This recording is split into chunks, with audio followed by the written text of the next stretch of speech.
1,500원. 요즘 이 숫자를 정말 자주 보게 되죠? 이게 이제 거의 우리의 일상이 되어버렸습니다. 불과 몇 년 전까지만 해도 상상도 못했던 환율이 현실이 된 건데요. 오늘 이 복잡한 상황을 좀 명쾌하게 짚어보고 이 고환율 시대에서 살아남기 위한 생존 가이드 한번 같이 이야기해보겠습니다. 아마 많은 분들이 공감하실 거예요. 아침에 눈 뜨자마자 환율부터 확인하는 게 어느새 좀 불안한 습관이 되지 않았나요? 이게 그냥 숫자가 아니라 꼭 내 삶 전체가 막 흔들리는 것 같은 기분이 들 때가 있죠. 도대체 왜 그런 걸까요? 바로 이 숫자 때문입니다. 1,500원.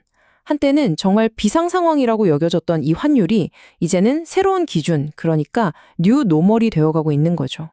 자, 그럼 이 숫자가 일으키는 파급 효과를 한번 따라가 볼까요? 이 충격파는요, 기업에서 먼저 시작해서 결국 우리 지갑까지 오게 됩니다. 그래서 이걸 제대로 이해하려면 먼저 우리 기업들이 어떤 충격을 받고 있는지부터 살펴보는 게 순서겠죠? 지금 기업들은요, 크게 세 가지 거대한 충격파를 정말 온몸으로 맞고 있습니다. 그리고 이 충격파는 보이지 않는 진동처럼 결국 우리 모두의 삶에 영향을 미치게 되죠.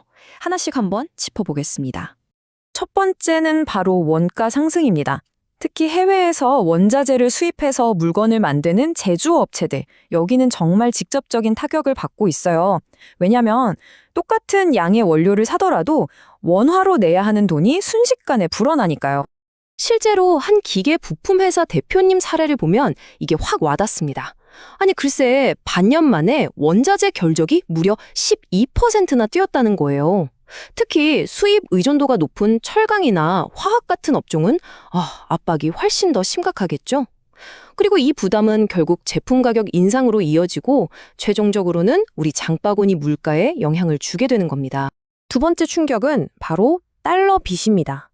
항공사처럼 비행기 리스료를 달러로 내거나 해외에서 돈을 빌려온 기업들은요, 환율이 오를 때마다 갚아야 할 빚이 원화 기준으로 보면 정말 눈덩이처럼 불어나는 거예요.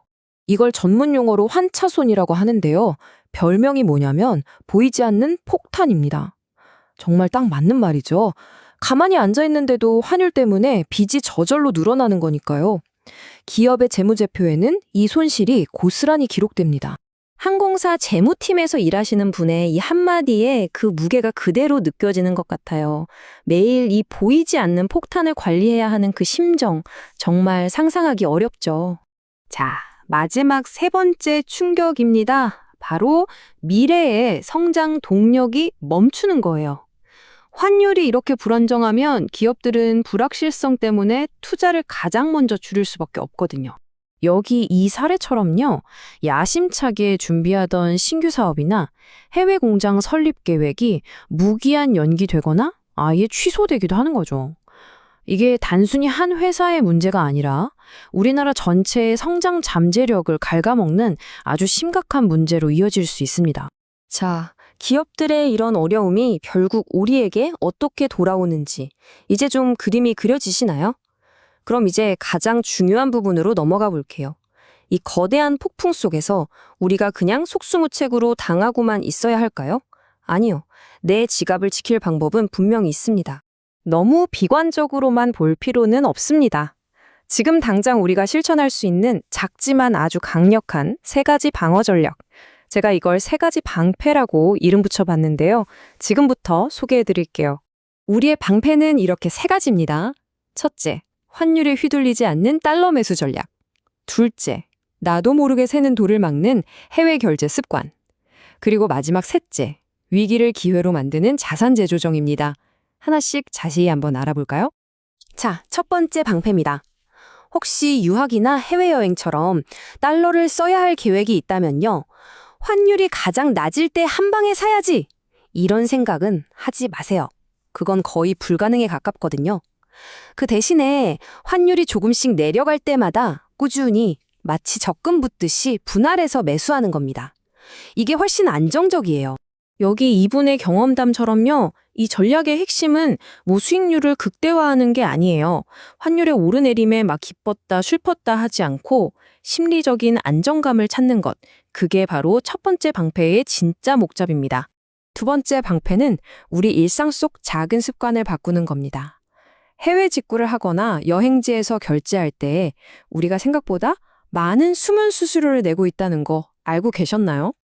이 화면이 그 차이를 아주 명확하게 보여주죠.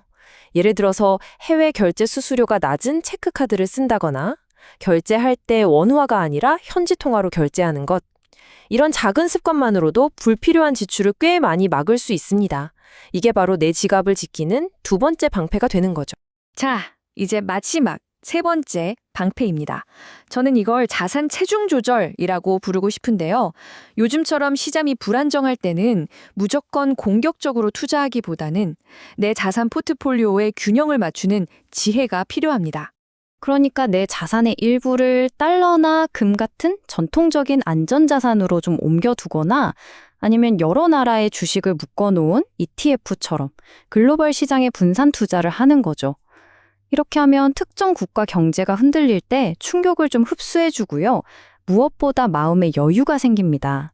자, 이제 슬슬 마무리할 시간입니다. 오늘 우리는 고환율이라는 이 거대한 폭풍 속에서 기업들이 어떤 어려움을 겪는지, 그리고 우리가 스스로를 지키기 위해서 어떤 방패들을 준비할 수 있는지 같이 살펴봤습니다. 결국 가장 중요한 건 바로 이겁니다. 환율이라는 건요, 사실 우리가 노력한다고 해서 바꿀 수 있는 영역이 아니잖아요. 하지만 그 속에서 흔들리지 않는 나만의 기준을 세우고 작은 행동을 통해서 불안감을 줄여나가는 건 우리가 할 수 있습니다. 오늘 이야기 나눈 세 가지 방패를 토대로 여러분 각자의 상황에 맞는 그 첫걸음은 과연 무엇일지 한번 생각해 보시면 좋겠습니다. 이 고환율 시대라는 폭풍 속에서 우리 스스로를 지켜낼 힘은 결국 우리 안에 있으니까요.